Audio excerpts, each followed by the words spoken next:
So there's this idea that everything happens for a reason.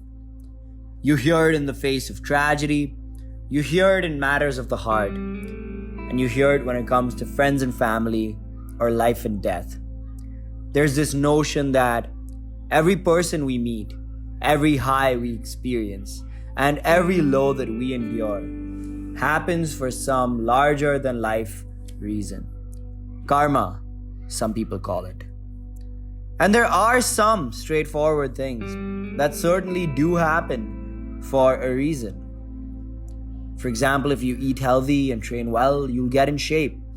If you work hard at your job, you'll get that promotion. If you tell somebody who loves you how you feel about them, they'll be appreciated. And I'm sure you get the gist. But not everything happens for a reason. And now, tragically, the recent death of Kobe Bryant. Shock and heartache around the world at the news. Kobe Bryant, dead at 41 years old. Tonight about the first confirmed case of coronavirus here in San Diego. Not a big help, but that's not stopping people from wearing face masks in public. Actually, I think holding that view is extremely naive and fails to account for the random and often brutal unpredictability of life. In December 2019, one of my best friends in the whole world tragically met with a skiing accident that cost him his life. In September 2020, 10 months later, my father lost his best friend of 42 years in another tragic, inexplicable accident. Respectively, they were two absolutely incredible human beings. They were kings among men, and two individuals that have shaped my life forever. And I'm sure I'm not alone when I say that they've shaped the lives of many others as well. So what were the reasons behind their untimely demises? Where was the karma at play here? It's a question that my father, my friends, and myself have asked ourselves every single day. This idea that we're all just actors playing out some script towards our already preordained destiny, it just simply isn't true. And let me give you some examples. There are 32,000 babies every single year born with Down syndrome in India, the United States, and the United Kingdom alone. And at least 200 million women that are presently alive, as I'm currently saying this, have experienced female genital mutilation in more than 30 countries around the globe. Hundreds of thousands of children grow up in war-torn regions around the globe without ever getting the chance to experience the joys of what a healthy and happy childhood looks like. So what were the reasons that these things happen?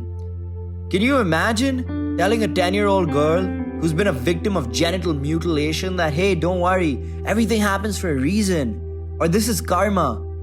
Can you imagine telling her that as a consolation? I've actually firsthand seen a young boy diagnosed with leukemia break down completely because he said, I must have done something absolutely terrible in my previous birth for me to have deserved leukemia so early in this life.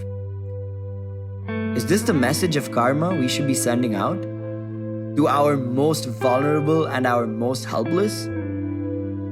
And just to debunk this idea of good karma and bad karma, Winston Churchill oversaw a regime that left millions of Indians either starving or impoverished or dead, or all three. And despite this, he's heralded as Britain's greatest ever Prime Minister and as a World War II hero with statues and buildings around the world devoted to his legacy. Jack the Ripper was never even identified, let alone caught, after being the perpetrator of multiple gruesome murders of women in 19th century England. Where was their karma during their lives?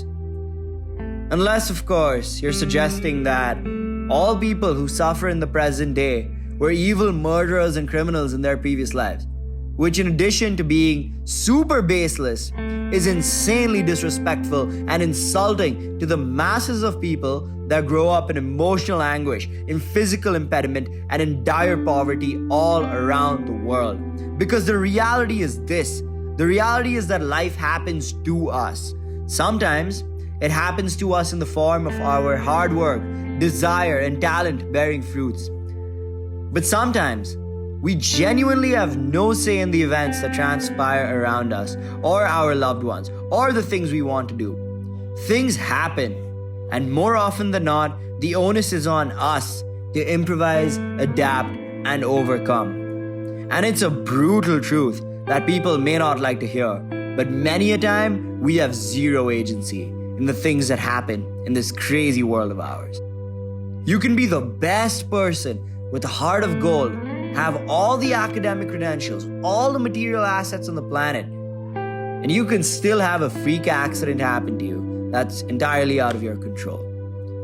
Because the truth is that the adage, everything happens for a reason, is the adult version of the naughty and nice list, believing that Santa Claus will reward you for your good behavior or put you on the naughty list for your bad behavior.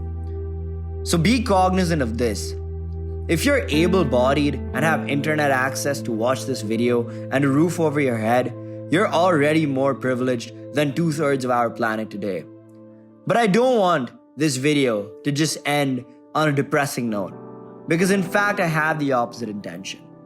I'm saying that because of life's randomness, unpredictability, and how tomorrow is simply never guaranteed, I want you to spend time with people that make you happy. Eat the food that tastes and makes you feel good.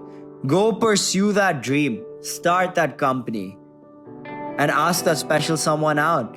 Because most importantly, take this moment as we wrap up the first month of 2021, which is on the back of possibly the most unpredictable year in 2020. Take this as an opportunity to resolve any conflict in your life, with family, with friends, and even yourself. Spend time being productive. Improve yourself to the fullest. If you want to lose a few pounds, go on that diet and do it.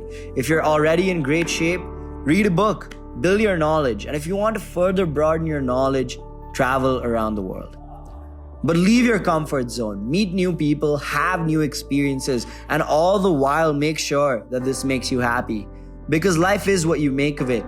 But as long as you're cognizant that it's such an honor to just be alive in this crazy, brutal, insanely random, and insanely unpredictable world, you are taking a step in the right direction. Because take it from me, life's way too short to fight with the people you care about or to not do what you want to do. So enjoy it, and please live each moment like it's golden. Because when you really stop and smell the roses on your side of the aisle, instead of wondering how much greener somebody else's grass is, I promise you, it truly is a life that's worth living.